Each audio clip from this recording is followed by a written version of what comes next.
pendidikan dari semenjak dini. Dididik untuk bertakwa kepada Allah, untuk wara' dan meninggalkan hal yang syubhat semenjak mereka masih kecil. Dan hal yang seperti ini hendaknya menjadi bahan perhatian dan introspeksi diri untuk kita semua. Betapa banyak hari ini saya melihat sebagian jamaah pengajian, ketika anaknya memakai sendal orang lain di masjid, dia enggak peduli. Dia tahu anaknya sedang memakai sendal jamaah orang lain, tetapi tidak menegurnya. Ini menunjukkan kurangnya kepedulian terhadap tingkah laku anak-anaknya. Lihat Nabi kita SAW, hanya karena khawatir itu kurmanya zakat, padahal hanya sebutir kurma. Jadi yang mengambilnya pun anak yang belum balik, bahkan belum memayyiz. Maka beliau langsung mengeluarkan, kemudian mengingatkan dan menyampaikan alasannya supaya si anak tidak bingung kenapa orang tuanya bersikap begitu tegas atau saklek menurutnya. Maka Nabi menjelaskan, aku khawatir ini kurmanya zakat dan kita ahlul bait tidak boleh makan zakat. Ketika anaknya pulang sekolah membawa suatu barang, hendaknya kita tanya, punya siapa itu? Dari mana kamu dapatkan? Kalau dia menyebutkan itu diberikan oleh seseorang, telepon orang tersebut, pastikan agar anak kita memahami orang tua dia sangat-sangat perhatian terhadap barang yang dia miliki, sangat takut kepada Allah jika anaknya mengambil barang orang lain. Bahkan anak punya guru di Yaman, sebagian mereka namanya Anis Asy-Syafi'i,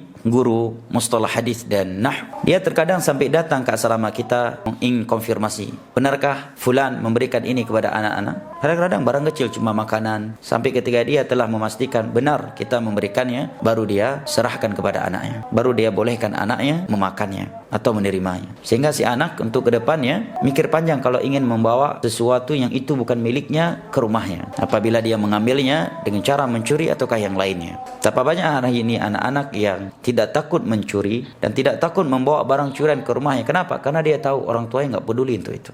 Ini hal yang hendaknya menjadi bahan introspeksi diri buat kita semua, bahan muhasabah terkait anak-anak kita.